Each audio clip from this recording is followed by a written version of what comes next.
Hello guys, in today's video I'm going to show you how to show and display the FPS on Nvidia app, just like so. So first of all, you'll want to install the Nvidia application and then open it. Once you are here, you want to go to the settings, and on settings you want to make sure to enable Nvidia overlay.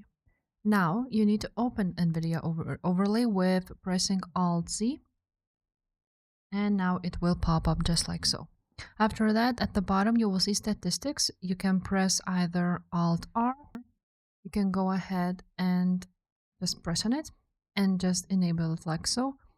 And by pressing Alt-R, you can enable or disable it. Now, once it was enabled, you will see statistics view right there. You can press Alt-Shift-R or just press it like so. And as you can see here at the top, now it changes and shows different information. You can choose custom and press on which ones you want to show.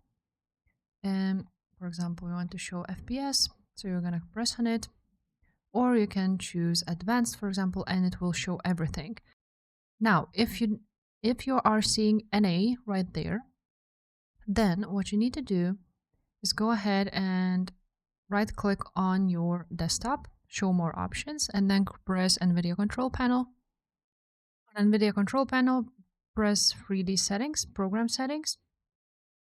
And after that, you will need to add here, for example, your game.